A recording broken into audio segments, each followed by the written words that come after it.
வித்தியாசம் எல்லாம் எல்லாம் ஆர்வத்தோட படிக்கிறாங்க நீங்க சொன்னீங்க, பாராட்ட வேண்டிய விஷயம் தான். இவங்களுக்கான வாய்ப்புகள் நம்ம எந்த அளவுக்கு நம்ம உறுதுணையாக இருக்கிறோம்? நிச்சயமாக இவர்கள் அனைவருமே தெய்வ திருத்தொண்டிலே ஈடுபட்டிருப்பவர்கள்.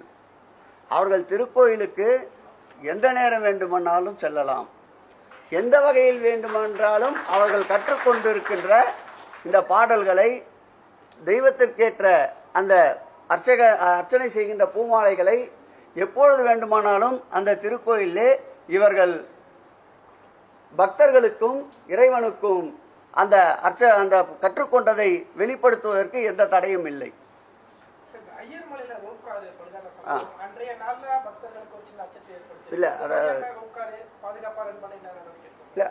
ரோப்கார்களை பொறுத்தளவில் அந்த ரோப்கார் என்பது 2010ஆம் ஆண்டு அன்றைய முதல்வர் முத்தமிழறிஞர் கலைஞர் அவர்களால் அரசாணை வெளியிடப்பட்ட ரோப்கார். கடந்த 10 ஆண்டுகள் அந்த ரோப்கார் பணிகள் முடக்கப்பட்டிருந்தன. இந்த ஆட்சி ஏற்பட்ட பிறகுதான் ரோப்கார் ஒன்று அறிவித்துவிட்டு சென்றவர்கள் அதற்கு தேவையான பக்தர்களுக்கு கழிப்பிட வசதி, பார்க்கிங் வசதி போன்றவற்றை எதையும் ஏற்படுத்தவில்லை.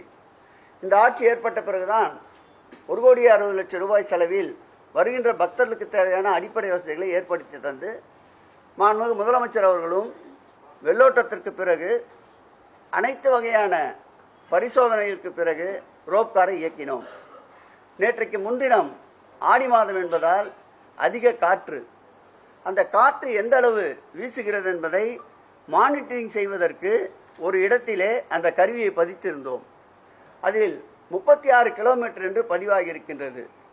முதலில் இயக்கப்பட்ட ரோப்கார் என்பதால் எவ்வளவு அதிகமான அழுத்தத்தில் காற்று வீசப்படுகிறதோ அந்த அழுத்தத்தை ஏற்கனவே கணக்கிட முடியாத நிலை இருந்ததால் அந்த 36 கிலோமீட்டர் அளவுக்கு அந்த காற்று வீசிய போது அந்த ரோப்காரினுடைய வீல் என்பது அந்த ரோப்காரினுடைய கம்பி வடத்திலிருந்து நழுவிவிட்டபடியால் ரோப்கார் செயலிழந்து விட்டது.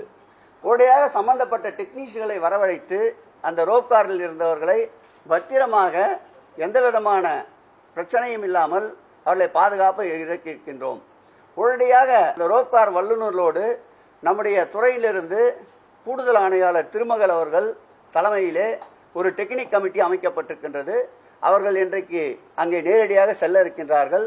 காற்றின் அளவு 36 கிலோமீட்டர் அளவு வீசியதால் இந்த ரோப்கார் வீல் என்பது கம்பிவடத்திலிருந்து பிறண்டிருக்கின்றது. ஆகவே 2 பகுதியிலும் ரோப்கார் புறப்படும் இடத்திலும் சரி, கோயிலே போய் நிலை கொண்டு இருக்கின்ற இடமும் சரி, அதேபோல் கோயிலே நிலை கொண்டு மீண்டும் ரோப்கார் தாழ்வாரத்திற்கு வருகின்ற போதும் 2 இடங்களிலும் இந்த காற்றின் அளவை பதிவு செய்கின்ற மானிட்டர் அமைக்கப்பட இருக்கின்றது. அதில் 30 கிலோமீட்டருக்கு அதிகமாக வீசினால் ரோப்காருடைய பயணம் நிறுத்தி வைக்க அறிவுறுத்தப்பட்டிருக்கின்றது. இதே நிலையில்தான் பழனியிலும் இருக்கின்றது. ஆடி மாதங்களில் இப்படி போன்ற சம்பவங்கள் நடப்பதுண்டு. அதன் பிறகு இந்த காற்றின் அளவை பதிவு செய்த பிறகு காற்றின் அளவு விசை அதிகமாக இருக்கின்ற போது ரோப்காரை பயன்படுத்துவதில்லை. அதே போன்ற நடைமுறையை நம்முடைய ஐயர் மலையிலும் கொண்டு வர இருக்கின்றோம். இன்னும் ஓரிரு நாட்களில் முழு அளவு அந்த டெக்னீஷியன்கள் தொழில்நுட்ப உதவியோடு அனைவரும் திருப்திகரமாக இருக்கின்றது என்று தெரிந்த பிறகுதான் ரோப்கார் இயக்குவதற்கு உத்தரவிடப்பட்டிருக்கின்றது. மாண்புமிகு முதலமைச்சர் அவர்களும் இந்த செய்தி வந்தவுடன் துறையிடம் என்ன என்று விளக்கம் கேட்டிருக்கின்றார். விளக்கத்தை அளித்திருக்கின்றோம். எல்லாம் வல்ல ஐயர்மலை ஈசன் அவர்கள் எந்த விதமான பாதிப்புக்கும் உண்டாக்காமல் பத்திரமாக அந்த பக்தர்களை இறக்கி இருக்கின்றார். தொடர்ந்து பக்தருடைய பாதுகாப்போடு அந்த ரோப்கார் இயக்கப்படும். ஆடிக்கிருத்திகை திருத்தணியில கட்டண சலுகை அறிவிச்சிருக்கோம் சார். மற்ற முருகன் கோயிலையும் பக்தர்கள் கூட்டம் நெரிசல். கொஞ்சம் கொஞ்சமாக திருக்கோயிலுடைய திருப்பணிகள், திருக்கோயிலுடைய செலவுகள் இவைகள் எல்லாம் கருத்தில் கொண்டு எந்தெந்த திருக்கோயில் எல்லாம் கட்டணம் இல்லாமல் இது போன்ற தரிசனத்திற்கு ஏற்பாடு செய்ய முடியுமோ அதுபோல் படிப்படியாக இந்த ஆட்சி ஏற்பட்ட பிறகுதான் திருவண்ணாமலையிலே பௌர்ணமி காலங்களில் 50 ரூபாய் கட்டணம் இருந்தது, ரத்து செய்திருக்கின்றோம். நம்முடைய நாமக்கல் ஆஞ்சநேயர் கோயிலில் சிறப்பு கட்டணம் இருந்தது, அதையும் ரத்து செய்திருக்கின்றோம். பார்த்தசாரதி திருக்கோயிலில் நம்முடைய ஏகாதேசி என்று இதே போன்று கட்டணம் இருந்தது, அதையும் குறைத்து ரத்து செய்திருக்கின்றோம். படிப்படியாக அந்த திருக்கோயிலுடைய வருமானம் நிர்வாகத்தை கணக்கிட்டு இந்த சிறப்பு கட்டணம் என்பதை குறைப்பதற்குண்டான நடவடிக்கையை நிச்சயமாக இந்து சமய அறநிலையத்துறை மேற்கொள்ளும். முருகன் மாநாடு வெகு சிறப்போடு ஓஹோ என்று கோலாகலமாக போய்கொண்டிருக்கின்றது. குறிப்பாக நம்முடைய ஊடகத்துறையினர் அதற்கு அதிக முக்கியத்துவம் கொடுத்து அந்த செய்திகளை தொடர்ந்து வெளியிட்டு கொண்டே இருக்கின்றீர்கள்.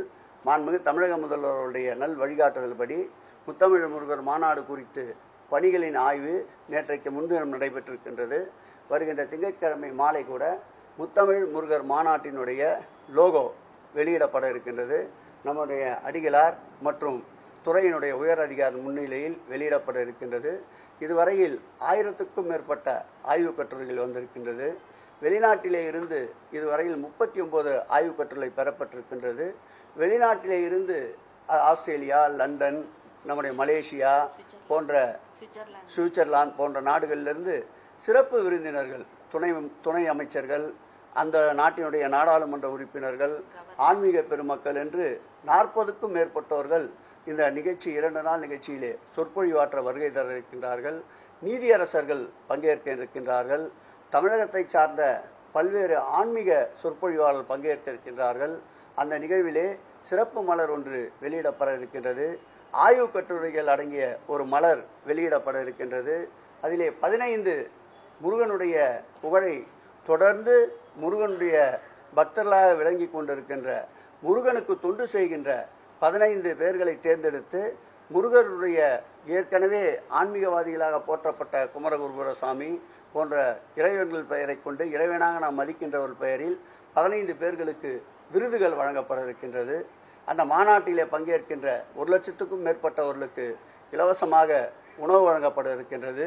மாநாட்டிலே பங்கேற்கின்ற அனைவருக்கும் பழனி முருகன் திருக்கோயிலுடைய பிரசாதம் வழங்கப்பட இருக்கின்றது.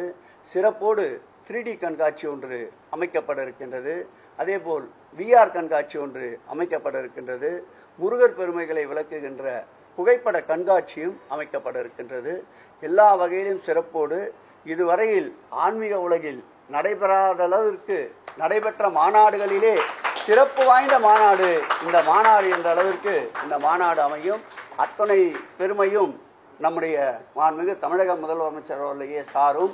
இந்த மாநாட்டிற்குண்டான அனுமதியை தந்து இந்த மாநாட்டினுடைய பணிகளை தொடர்ந்து கண்காணித்து வருகின்ற மாண்புமிகு முதலமைச்சர் அவர்கள் அரிய பல நல்ல ஆலோசனைகளோடு இந்த மாநாடு நடைபெறுவதற்குண்டான அனைத்து பணிகளும் மேற்கொள்ளப்பட்டு வருகின்றன. திங்கட்கிழமை லோகோ வெளியிடப்படுகின்றது. வருகின்ற 3ஆம் தேதி ஆடிப்பெருக்கு 18 அன்று அந்த பந்தக்கால் நடப்பட்டு அந்த அனைத்துலக முருகர் மாநாட்டினுடைய பணிகள் துவக்கப்பட இருக்கின்றன. பழனிக்கு நேரடியாக சென்று அந்த பணிகளை துவக்கி வைக்க இருக்கின்றோம். மருத்துவர் ராமதாஸ் முதல்வர் ரொம்ப உரிமையில பேசியிருக்காரு. தரக்குறைவான பேச்சுகள் இணையதளங்கள்ல வைரல் ஆயிட்டு இருக்கு. எப்படி பாக்குறீங்க 10.5 ரிசர்வேஷன் தொடர்பாக? நாட்டினுடைய முதலமைச்சர் என்ற வகையில் அதற்குண்டான மரியாதையை அவர் வயதிலே மூத்தவராக இருந்தாலும் தர வேண்டும். எப்பொழுதுமே திராவிட முன்னேற்ற கழகம் சந்திக்காத ஏச்சுக்கள் பேச்சுக்கள் அல்ல. 100 வயதை கடந்த கலைஞரை கூட ஒரு சில சமயங்களில் விமர்சிக்கின்றார்கள். இப்படி விமர்சிப்பவர்களை எடையை சீர்தூக்கி பார்த்தால் அவர்கள் தொடர்ந்து தமிழக மக்களால் புறக்கணிக்கப்படுபவர்களாக இருப்பார்கள். தொடர்ந்து வெற்றி வாய்ப்பை இழப்பவர்களாக இருப்பார்கள்.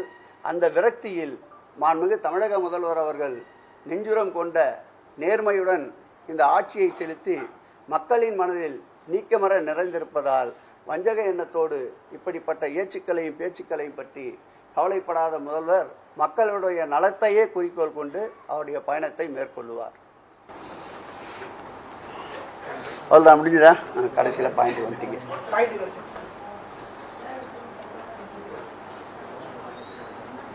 இதில் ஒரு சின்ன விஷயம் இந்த இதில் நடந்திருக்கு.